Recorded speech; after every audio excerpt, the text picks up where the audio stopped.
so here we go. I'm Lorraine O'Donnell, Senior Research Associate at the Quebec English-Speaking Communities Research Network, or QUESCREN, housed here at Concordia University. Thank you all for coming for day 2 of our first ever Researcher Members Symposium. And to start, I'll give a territorial acknowledgement. Concordia University is located on unceded Indigenous land. The Ghanaian-Gahaga Nation is recognized as the custodians of the lands and waters on which we gather today. Jojogi, Montreal, is historically known as a gathering place for many First Nations. Today it is home to a diverse population of Indigenous and other peoples. We respect the continued connections with the past, present, and future in our ongoing relationships with Indigenous and other peoples within the Montreal community. And I'll add to that within the Quebec community and beyond. And how appropriate that our first speaker today is Dr. Cathy Martin. I'm so happy that Cathy is here. She drove in from Listugouche yesterday, and she was telling me she then conked out like in the evening. 7 p.m. Dr. Cathy Martin, Ed, is a Listugouche Mi'kmaq First Nation mother of 5 and grandmother of 5.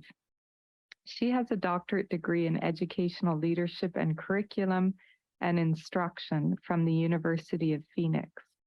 These academic skills and experience in health education and governance complement her position as Senior Director of Certification and Professional Development for First Nations Education Administrators Association. Dr. Martin is an elected member of her council for her community of Listugouche with over 20 years of experience in First Nations politics at the community, regional, and national level. Cathy is also a published author with her most recent publication in 2019, a book called Strengthening Canadian Relationships and Decision-Making Processes. Cathy is also a researcher member at QUESCREN. And today she will be, as you can see on the slide there, giving a presentation called Respecting Indigenous Tradition in Empirical Research, highlighting the precedent-setting experience of Dr. Alfred Fred Metallic. Thank you, Cathy, for this presentation, which we look forward to. So today we're going to talk about traditions, the language, and cultural protocols. And I'm also going to talk about our Mi'kmaq community, the Listugouche Mi'kmaq First Nation, and how we had a little transition from Mi'kmaq being the mother tongue language, how it changed to English, what were some of the factors that contributed to that, and now we're returning back to Mi'kmaq revitalization and preservation strategies in the community, all this in a Francophone province. So there is a little oddity there that we are an English-speaking community in a French province. So, and then I'm going to talk about my colleague's research, Dr. Fred Metallic's his paradigm shift, an example for research. He really did some groundbreaking research, or in policy. He had policy change and everything to accommodate Indigenous knowledge and respecting the cultures. Him and York University, where he got his dissertation. So that's really a good journey to look at. And I thank Dr. Fred for allowing me to use his work in my presentation to highlight that it can be done at the academic level. So it just takes the ability to think outside the box. And then I'm going to talk about moving forward and about being warriors, champions, and change makers, as we all are in this room. So this is my presentation. So an introduction. Okay. As we all know, language is much more than communication. So within the Mi'kmaq Nation, and I'm making reference to the Listugouche Mi'kmaq Nation because when we talk about Mi'kmaq Nation, it's all along the Atlantic Canada. But I have to state that the Mi'kmaq nations that are placed in communities as you see them now, they're all different in their culture. We share the same language, the mother tongue, but they're very unique. So when I talk about what has happened, I'm talking about what has happened in Listugush primarily. So because there's 634, give or take, few First Nations communities within Canada, and they're all very unique. So we can't just paint them all with the same brush. So when I talk about Indigenous languages and mother tongue, I'm talking about the Listugush Nation. So within our mother tongue, the language is intertwined with the culture and then the protocols and the thought processes used to perceive the environment around us and, more importantly, within us. It's really a thought process. It's really a connection, not only with the land, but with each other and with the creator. And I know it's avoided in empirical research. It's viewed as religion, but it's not really religion. It's part of a thought process. It's part of an energy. It's an intuition. It's a feeling, and it is part and parcel to our ways of knowing.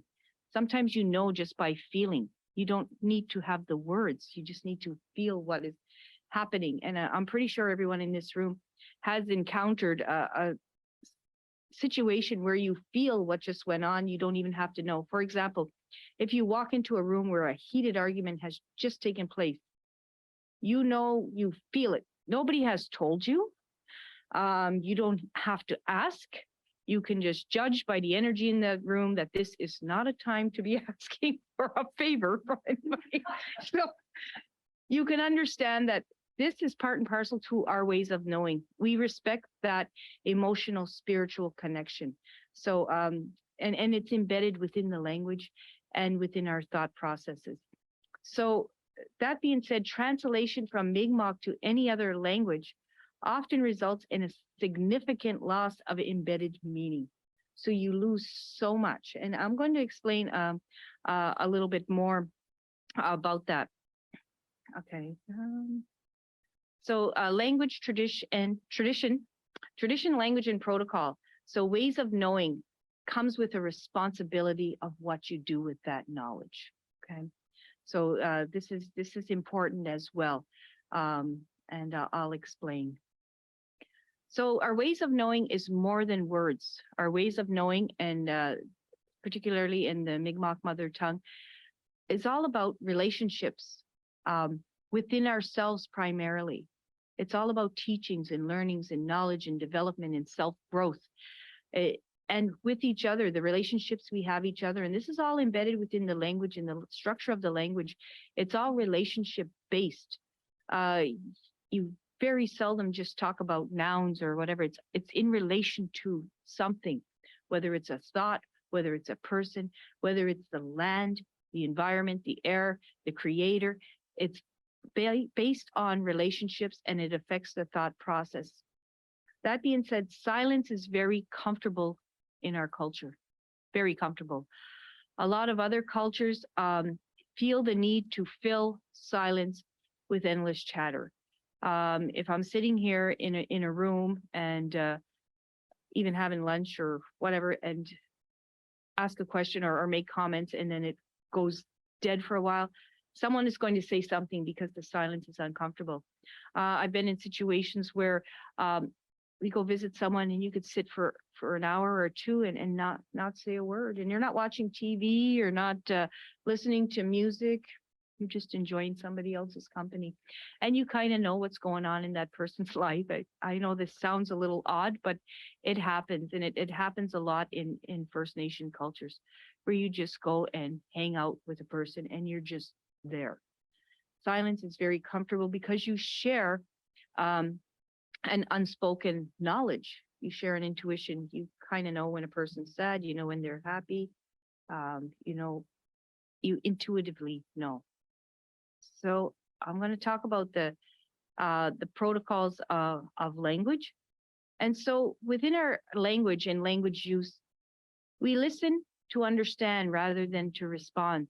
So there's a lot of times you have a conversation and you won't get a lot of responses. You just get someone there. And that doesn't mean that you're listening and you agree. It means that the listener and the speaker who's giving it have an understanding that there's a respect there that the language is being processed, it's being understood, it's being absorbed. And if there's no need to speak, then nothing is spoken about. It doesn't mean that you agree. It doesn't mean that you don't understand. It just means that there's that respect there. And you speak when you have something of value to say. And I have in there no test questions. Okay. And I can tell you, growing up and even as an adult, when I'd enter my father's home, he'd be very annoyed with me. He's a traditional Mi'kmaq man. I'm Mi'kmaq, grew up on the reserve. So I'll say, "Oh, you're having roast beef for supper?" And he'd just glare at me like, "Why on earth are you asking me a question that you already know the answer to?" Like it's so unacceptable. Like I'm wasting my words. I'm wasting my language. There's that understanding. I see roast beef there. I see a man eating. Why on earth would I ask, "Are you having roast beef for supper?" Like, so it's like he's looking at me like I'm the one who's like, out of line. So, and so there's no test questions. And you see this a lot in other cultures. You see it in teaching in the school systems. Like, okay, we have a blue crayon here and we have a blue truck. What color is the truck? Well, why am I asking that question? I just told you it was blue. Okay, so I know what color the truck is, so I'm wasting my words or whatever. And this is part and parcel to what the responsibility of the language is. I've learned it, I can share it, but it's up to, I don't need to test. I need to trust that they will understand that this is blue. So it's a different mind frame. It's a different way of thinking. It's a different way of understanding. And so we respect that all people and all those who want to contribute to the conversation can, because they are bringing something of value, and they're not going to waste their words on things that people already know, or just trying to pull out what they already know. And I can attest from this, when I'd have teenagers, my children are all adults now, and they do something wrong, I would confront them with it, followed by, "I'm not going to tell you what you already know." And I'd leave it at that, because 1, they knew it was wrong. 2, they probably know how to fix it. 3, I leave that with them to figure out their own punishment, if you will. Very different than you did this and da da da da da. So it's just a different way, because it puts the onus on them to use their self-growth and use what they've already known in a teaching. So they've already known about it or heard about it before, and I know that, they know that. So why keep wasting words to reiterate that? So this is just part of how things are embedded in the language. And so coming with the acquisition of the language, the mother tongue, it also comes with a responsibility. And again, I have their self-growth. You have to learn from the value of whatever words were spoken to you. And information sharing, you have to know when it is appropriate to share this language, to share the knowledge you've learned, when it's appropriate not to share it. Someone tells you something in confidence, and, it's not your responsibility to broadcast it, put it on Facebook, tell all the neighbors. You have a responsibility with the information that you are given to do good with that information, protect that information, and share that information when it's needed to be shared. And I put their environmental action. So that means like all around you and even within yourself. When you learn something new, you have the responsibility to self-grow. How are you going to use this to better yourself? This is why in our culture, we talk a lot about teachings and learnings and ceremonies. And we do a lot of that because so we will already know when the time comes. It's a way of knowing. So within our community of the Listigouche Mi'kmaq First Nation, we have from Mi'kmaq to English, and now we're in a preservation mode because we still have quite a few fluent speakers, but we're also in a revitalization mode. And I will explain how we went through a period of time where there was a transition and a push to have English as the primary language in the home. So the mother tongue history for the Listigouche Mi'kmaq First Nation. And I apologize, I should have had a map on here, but I intuitively know you probably know what the Gaspé Coast looks like, and it's close to New Brunswick. So why waste that information? No, just compensating for my oversight here in the PowerPoint, but trying to pawn it off on my traditions. So anyway, historically, Listugush Mi'kmaq community is on the border of New Brunswick. Hamilton, New Brunswick is right across, and there's a Restigouche River that flows in between. And since time immemorial, since the Mi'kmaq of the Listugush, their ancestry, were in this area, we occupied both sides of that river. So Mi'kmaq was primarily the language of that piece of land there. And I'll go further to say along the territory Mi'kmaq, and it embraces other Mi'kmaq nations from the Gaspésie, the whole Gaspésie, all the way down to the middle of New Brunswick. That's termed as Quéscrebeguawagi, the land of the last land, because if you go all the way to Gaspé, you are at the end of the land in this area. So since time immemorial, we occupied that, and Mi'kmaq was the primary language. So in particular for our Listugush First Nation, till the late 1960s, early 70s, the Listugush Mi'kmaq were fluent in their language. Everybody's home spoke the language. All the children spoke the language. The community events, whether they're playing ball, whether they're in council meetings, whatever was happening, it was in Mi'kmaq. And that's not that long ago, 1970, it's about 50 years ago. And it was the primary language in the community. And then at that time, English was acquired as a secondary language, and it was used for communication. And I will explain how the contributing factors to why it is now the primary language in the community. So first and foremost, contributing factor, and I don't have an answer for this, why the school system chose to teach us English in a French province, and the churches also chose to speak their sermons with the Indian Day School in English for our community. I do know that because we were in such close proximity to the provincial division, which is now called New Brunswick, in the 60s, 70s, in Hamilton, New Brunswick, the primary language was English, which later turned into bilingual. Now the primary language is French on the Hamilton side, but because we went to school on the New Brunswick side, and I'll explain, that's a big factor of why we speak English, and the Indian Day School was a big contributor to speaking English in the home. English was used in the 60s and 70s, and probably prior to, for intergovernmental relations. The Listugush Mi'kmaq Nation had a lot of dealings with Ottawa, other governments, and that was primarily done in English. So when Mi'kmaq was the mother tongue and they needed to speak a language to communicate for better intergovernmental relations, it was English.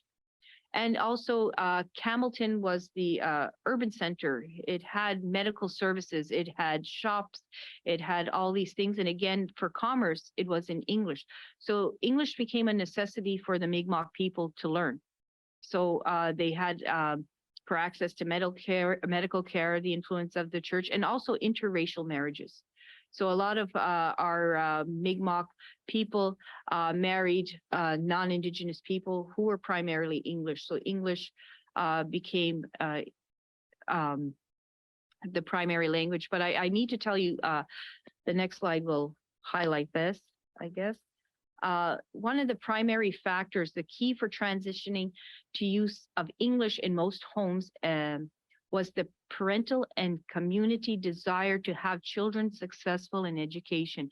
And it all bases back down to the early 70s when the Indian Day School burnt in our community. We had a community fire. There was no more Indian Day School run by the Catholic Church. And so the leaders at the time were faced with the problem of how are we going to educate our children? Okay, we can transport them an hour down the road to New Richmond every day and an hour back, New Richmond, Quebec, for English speaking education. Or we can make an interprovincial agreement with the province of New Brunswick, which is 5 minutes. I mean, we can walk there and come back. So we could do that and, you know, have them taught in English. So negotiations were made with the provincial education leaders and the chief and council leaders, and an agreement was made at the time, and in the best interest of everyone. Everyone wants their children to succeed, and the leaders in New Brunswick at the time, the educational, wanted the children to succeed. So they literally had a push in the community. You need to stop speaking Mi'kmaq in the homes. Okay, you need to start speaking English so they'll be more successful in school. And literally, education representatives from Listugush and Chief and Council were knocking on parents' doors and saying, can you start talking to your kids primarily in English? So hence where there was a huge loss and decline in the language. And it's so true. And I did a little bit of work with this maybe about 20 years ago, preliminary work of the age frame when this starts happening. And people my age, I'm 55, around my age, were non-fluent. Because if you look at the 70s, that's when we're starting school. And so we're non-fluent. And so 60 and above are primarily very fluent in the language. And so you have that clear break, and also there's of course influence of media, TV came into the homes, all those things. But this is one of the significant things that had happened. And I'm not saying it was malicious. Nobody was saying we want, to lose your language. We're just saying that at that time, this was the mind frame. This was the paradigm. Like, okay, you want your children to succeed, speak to them in English because they're going to school in English. So this is one of the key factors for our Listugush nation. Okay. So now I will talk about my friend, Dr. Alfred Metallic, his dissertation journey, because he did a dissertation on our people and our ways of knowing. And he made a strong argument with York University, and it took him a while to get his point across, but he did. You want to learn about our traditional ways of knowing, and you want to have research on that, but you want it done in your system. How can I do that? How can I really honor our Indigenous ways of knowing and our Indigenous ways of study in another person's system? And quite the trailblazer he is. And so he was able to convince York University of the following. So it was York University, his university that he had chosen for his dissertation, that worked with him and worked with other universities across Canada to change their policy to allow for him to do a dissertation in his language, evaluated by his people in his land. So here we have Dr. Fred. So he, about 10, 12 years ago now, was defending his dissertation presented in the Mi'kmaq language to the Mi'kmaq community in the Mi'kmaq territory. Very inspirational, proving that this paradigm shift can occur. He has proven that it can be done in the country of Canada, him and York University. So how did his academic journey begin? Well, he started exploring the ideas and concepts, like I said, and he's trying to put them on paper in English, and he's very fluent in his language. And he's saying, I can't do that this way. You want me to explain my language, but I need to talk to my elders. I need to talk to my community. I need to converse with them, not at a empirical way where I'm standing out, I have pre-designed questions to ask them. I need to do this in the way we do this, with storytellings, with teachings, with the understanding that Dr. Fred comes with the same background knowledge as these elders he's talking about. There's no need to analyze the questions to death. So he really had to get that concept across.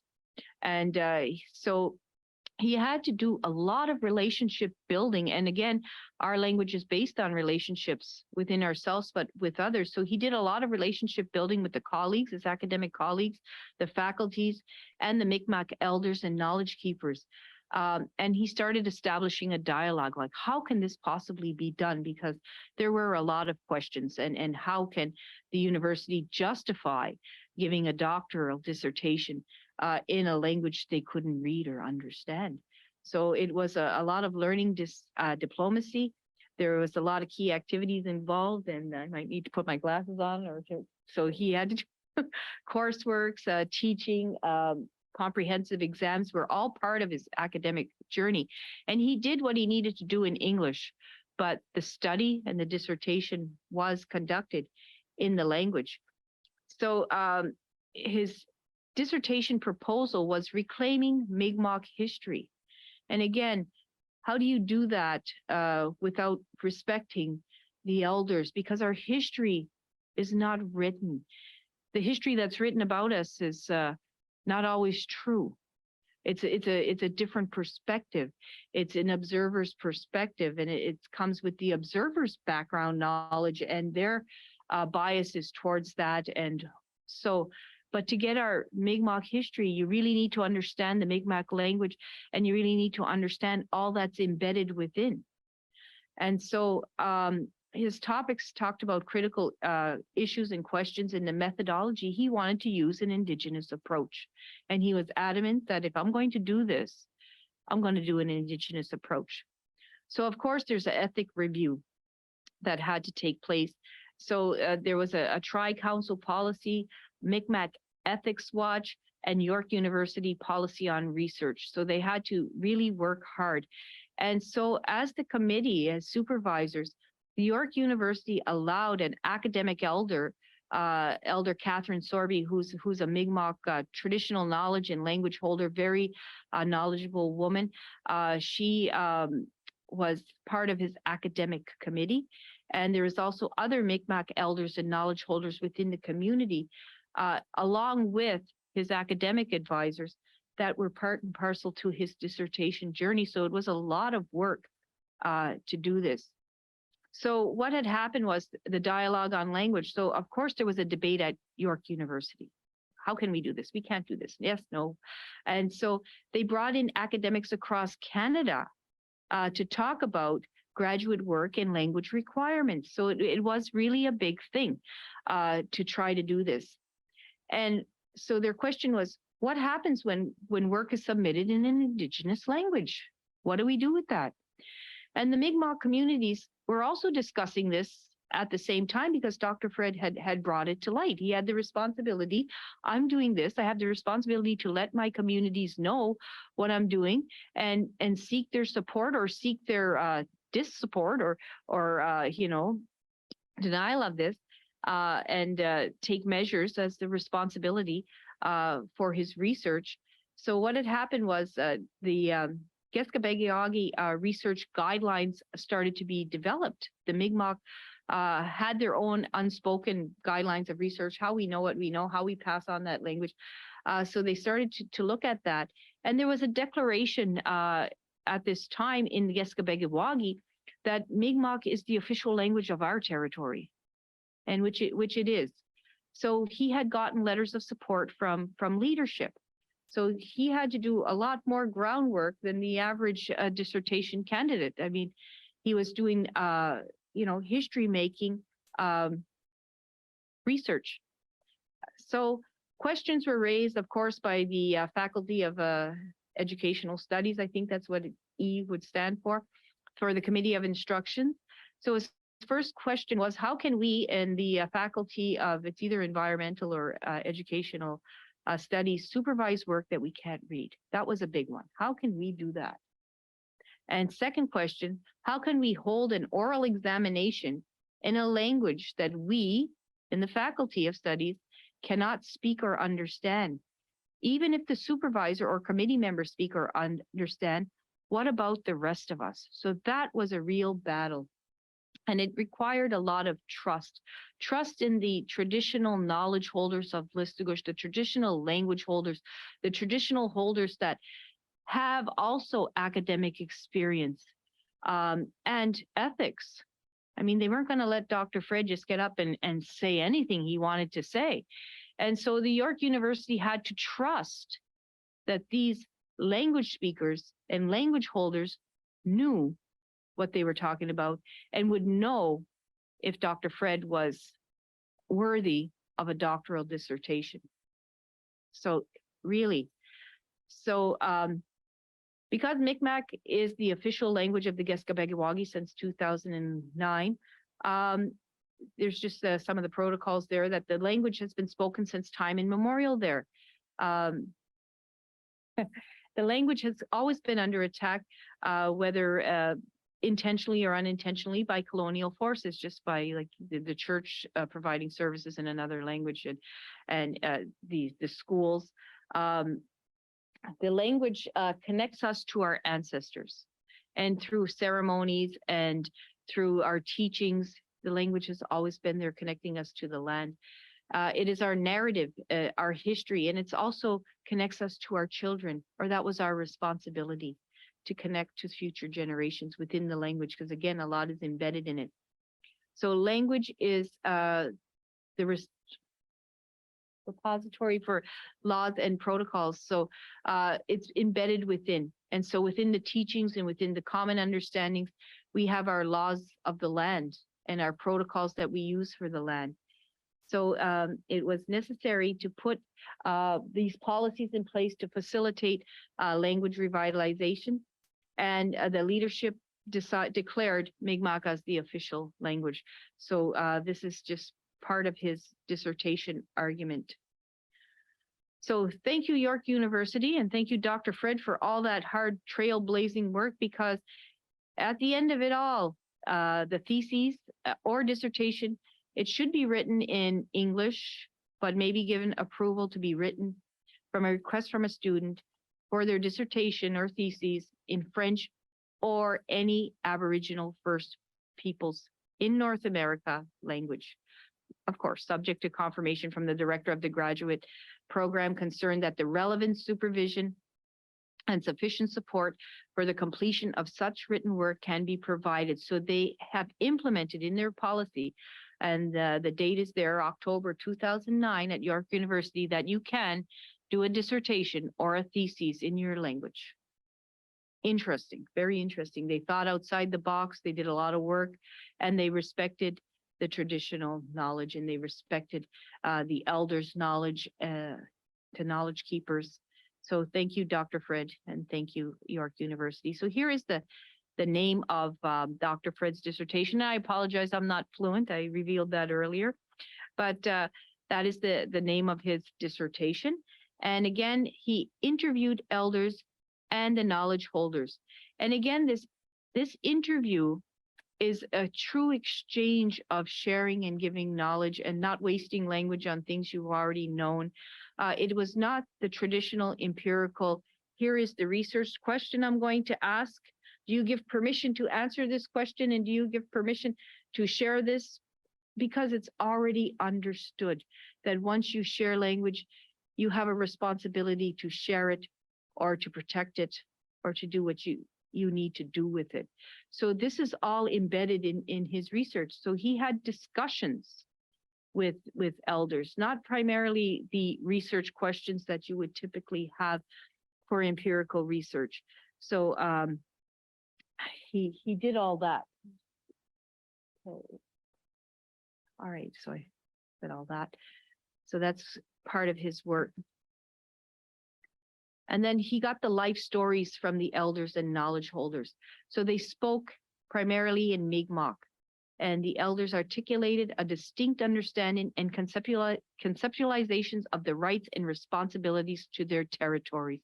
So when they spoke a lot about not just that we have rights to this land, because we do have rights to the land, but we have, more importantly, responsibilities, because above all, it is the land that sustains us. Okay. We don't own the land owns us. We come with that underlying knowledge already in us. So it came through in the speakings with the elders and the knowledge holders. So we talked about the relationship to the land, the waters, the animals, the plants, the living, the non-living, the animate, inanimate, and the arrival of newcomers and the treaties that were signed and the laws which existed and protected the Mi'kmaq ways of knowing. So they were protected in our treaties. The treaties were peace and friendship treaties. The treaties were not a sale or an exchange of land. So in truth, when I talk about truth and reconciliation, the truth is we still own the land of Québécois as a Mi'kmaq nation. There's a legal fiction out there that says that non-Indigenous people own it, but it's not backed in a court of law anywhere. So I didn't want to get into that discussion, but it does come up with the elders. We own the land owns us. That still exists to this day. And so when you hear unceded territory, that's what it means. We still own that land. It was never taken from us by a military. It was never bought and sold. There's no transactions in the history of Canada that prove that. And so this is the ongoing battle of, and how do we respect that in this country? So, and it is carried through our responsibilities to the land, through our songs, our ceremonies. Why do we do the things we do? Why do we never, ever pick the last flower that we see? It comes with a responsibility. We're not here to diminish the earth. We're there to appreciate and respect and get our sustenance from the earth. And that is part and parcel to our language and our history. Okay, right here. Okay, so defending a Mi'kmaq dissertation, Dr. Fred did it on October 12, 2010. The defense was held in my home community, his as well, of Listugush, Québécois. It was opened with prayers and smudge and song. There was a welcome address from the chief and also the Gitchi captain of the Sant Mawiomi, and that is a religious order of Mi'kmaq captains that stems from Membertou. So they still have an order in place. So it was well respected in the territory that Dr. Fred was doing this, and he took all his protocols, the Mi'kmaq protocols, to ensure that all the leaders were aware and were accepting of that. And he did his defense of the dissertation, and the conclusion of defense had remarks both from our elder Catherine Sorby and also from the university, Dr. Sandberg. So followed that, of course, custom to our traditions, we had our traditional feast, our prayers, and again, some keynote addresses from the captain, the chief captain, and a giveaway, which is very traditional. We always give something. You see that often in First Nation presentations or whatever, they're always given something or an exchange of things, closing song and prayer, so that you opened up something with an opening prayer. That means your intentions are good. You want good thoughts. You want good energy. And in closing, you want the same. So you close it. So this is how his dissertation was done. So warriors, champions, and change makers, we are all that in this room. Anyone who's working towards understanding and contributing to respecting Indigenous traditions, even just by learning just a little bit more about it, understanding the challenges with it.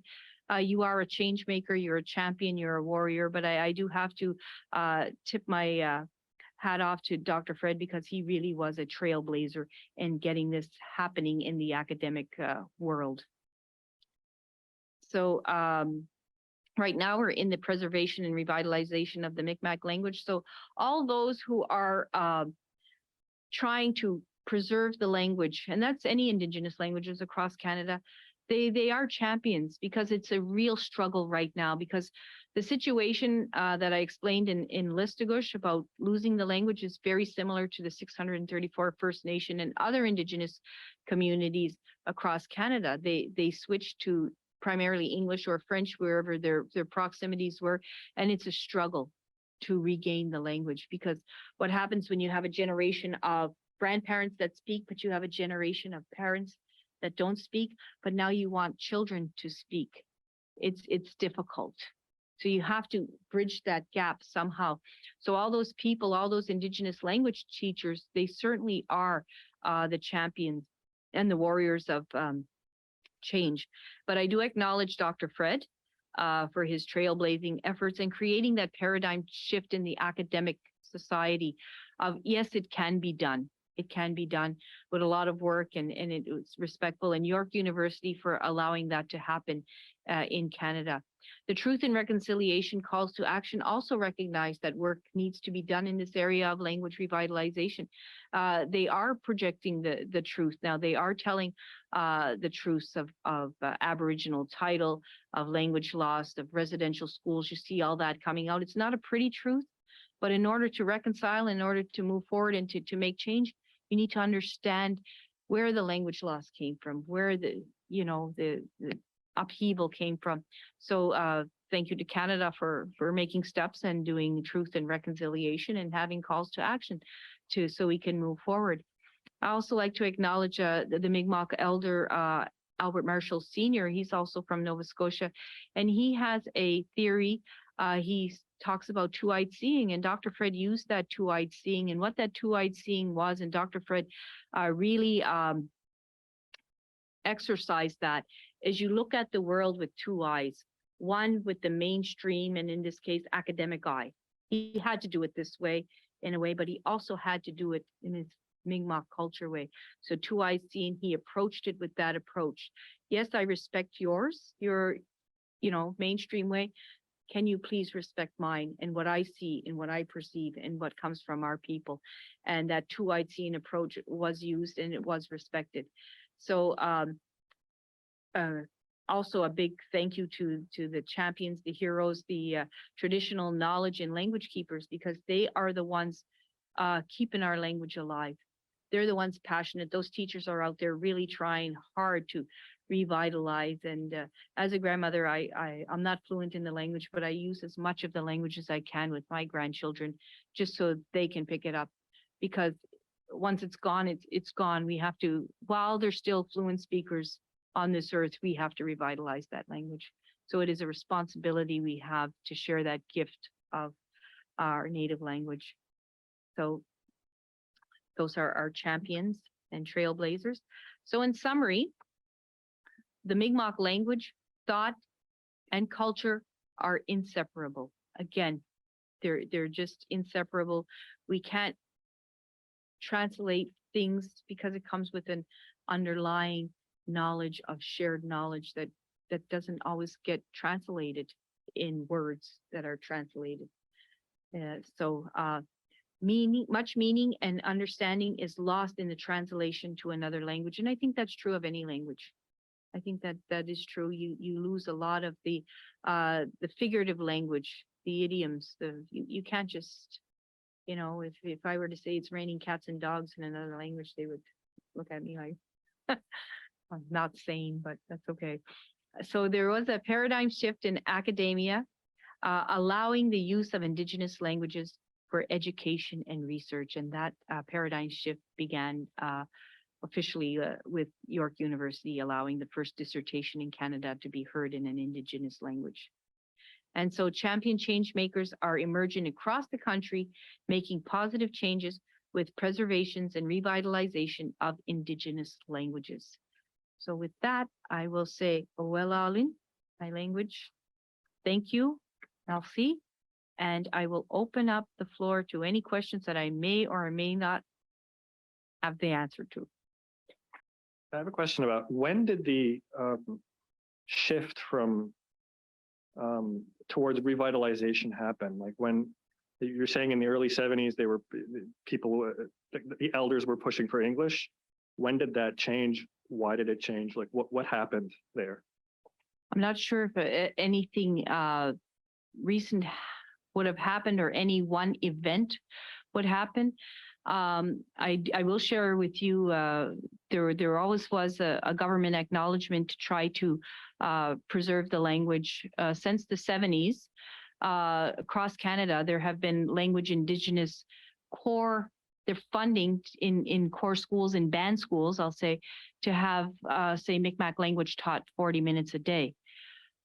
Speaking recently to an elder from another community in Ontario, he said after 50 years across this country, having 40 minutes a day of core language is yet to produce one fluent speaker. It's just not working.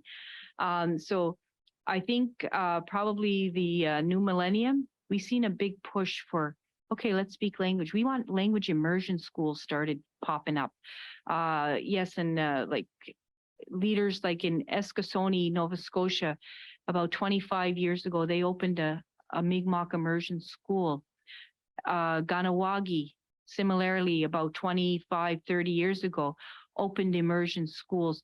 So they became to realize that, okay, we're losing our language. We need to do something here to preserve our language. And so we see pushes with that across the country. I don't know if there's any determining factor other than the realization that, okay, our people are not learning their language. And perhaps it can come from a quote from Pierre Elliott Trudeau, who said in his white paper, there was a white paper published saying that how can you call yourself a sovereign nation if you don't have your language? So here the language was being lost. And with the fear of, there may be some truth to that. We don't have our language. You know, we're not as powerful as we used to be. So I don't know if there was any one event that happened, but I do know that revitalization efforts about 30 years ago were starting. And right now there's a real push to have revitalization because 30 years is another generation gone. So there really is a lot of efforts. You see a lot of native language being posted, spoken, really pushed to have children, because that's where you've got to start. Because in order to be fully fluent in any language, you have to be able to think in that language, dream in that language, not just translate in that language. Just want to say thank you for your very interesting talk. I'm the managing editor of the journal Linguistic Minorities in Society, and we hadn't done much in the last decade for Indigenous languages, and we set up a first call for papers on revitalization of Indigenous languages that's posted at the moment on the website. So we do hope to do more in the years to come. So I'll be glad to talk with you and see if you have any ideas and if you have interesting researchers in your network that would be interested in publishing. But there's also something that's as difficult for us with the journal as it was here for the situation where you wanted to defend the thesis in his language and also have members evaluating in his language. The difficulty we have is articles it's the same as for the thesis here are peer-reviewed by people who either speak or read French or English. So how do you see adaptations we could make to a journal issue where we would have First Nations people publishing articles in the issue to be respectful of what has been achieved here in this situation for the thesis? In other words, what do you suggest a journal like Linguistic Minorities in Society could do? First, to welcome more articles and be more open to Indigenous languages, but also to have a process that's respectful of the authors. Thanks. Yes, I think it's possible. I think that the key word you're using there is peer-reviewed. So when you're talking about an Indigenous language, whether that be Mi'kmaq, Cree, or Ojibwe, or languages out west, we are in a society now where a lot of fluent speakers are also academic achievers. So they can do peer review. And they may not have a doctor title or they may not have the university, the higher up university diplomas, but they do have academic knowledge. They do have an understanding of the process, but they also have an understanding of their native language and processes. So peer review could be a collaboration of, okay, be reviewed in your language and your stories and your confirmation with your community, and then translated to the best of the ability so it can be published where mainstream can read it in English or French. Thanks, Cathy, for your talk. One of the challenges of working with English-speaking Quebecers is there's no, like, it's a very diverse group of people. You know, there are people who are descendants of the English. There are people who had English forced on them, like the Irish. There are people who were enslaved, their ancestors were enslaved, and there was also coercion. It's very complex. working on the basis of a language that has a very complicated history. And then you gave us another story of people who learned English basically, from what I understand, for practical reasons, right? For educational achievement, receiving medical treatment, and so on. So when we talk about English-speaking Quebecers, could you give me some thoughts on how to reach out to different Indigenous groups in Quebec who might use English? I've heard the term first colonized language spoken, but might not have a sense of sort of adherence or support for the language because of,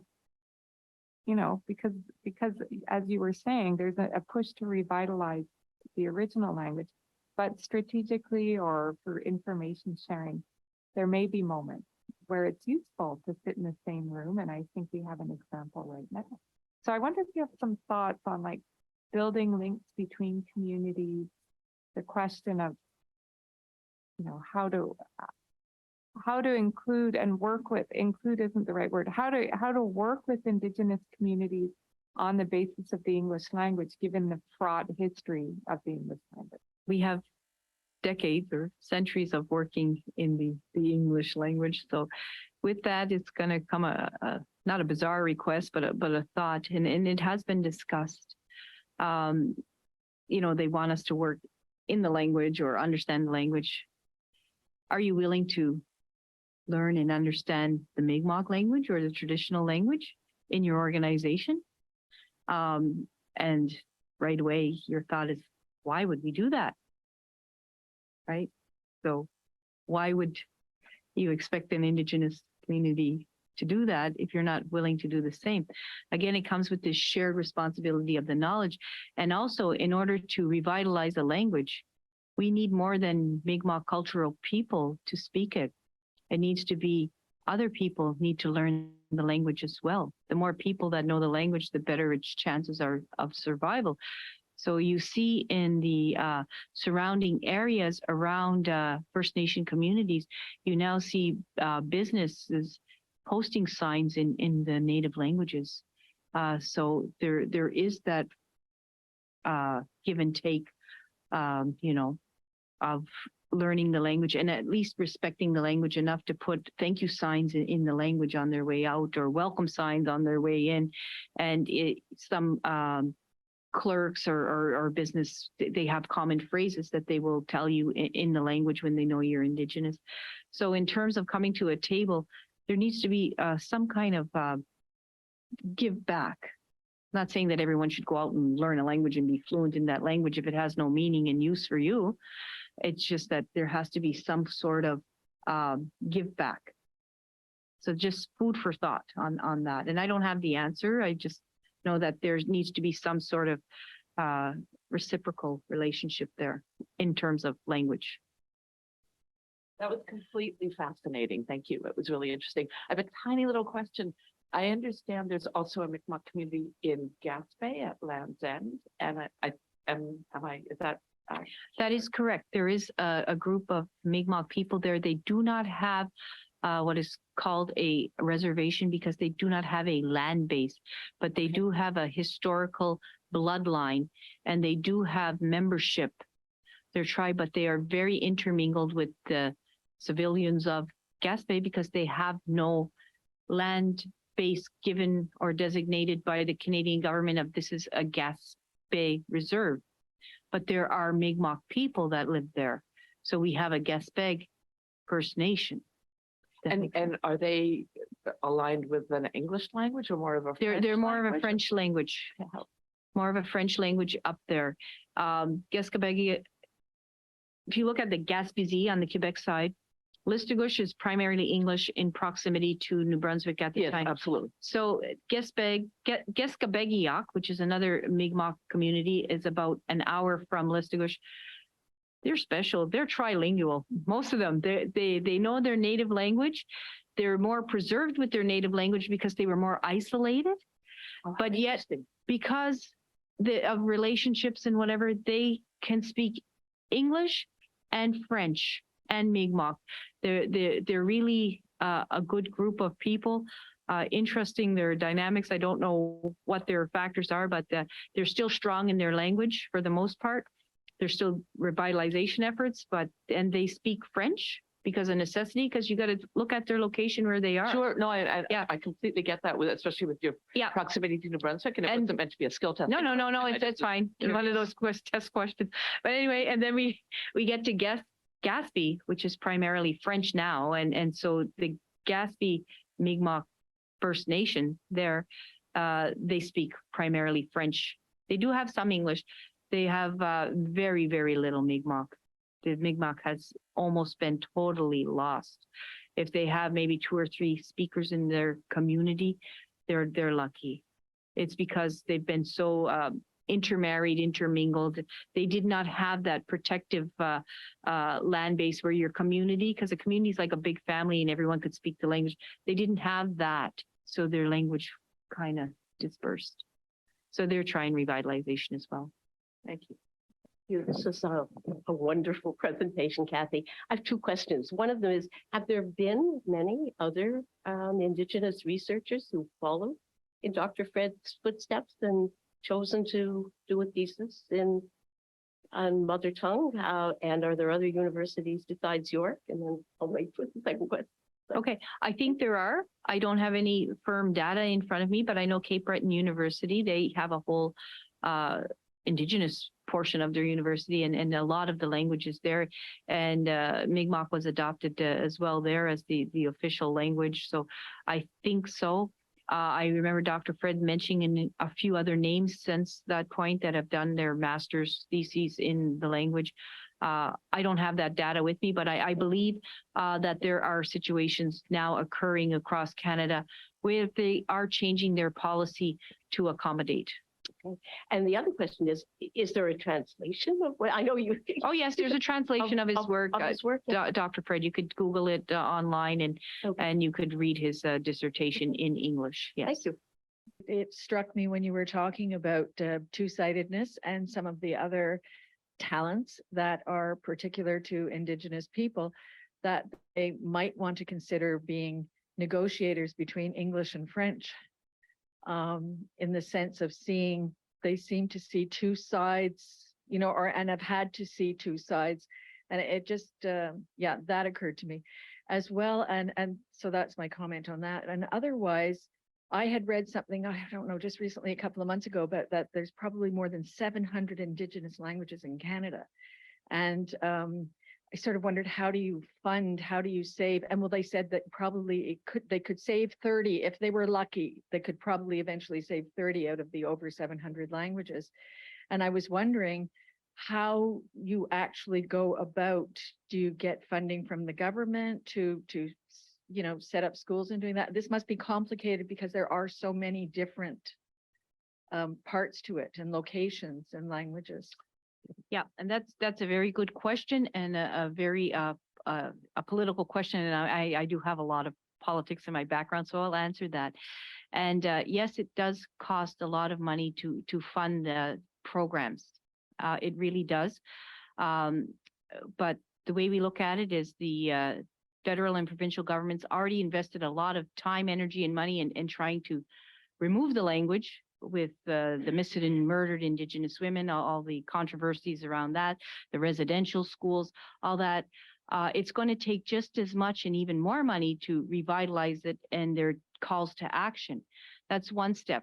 2 steps, it's not up to the federal and provincial government to save our language, it's up to us.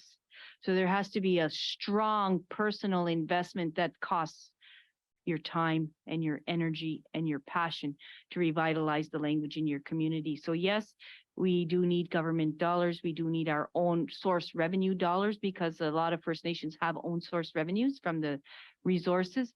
And we need to invest a lot of time and energy, more than money, into language revitalization. And yes, it is expensive for the 700 communities, but like I said, there's monies there available.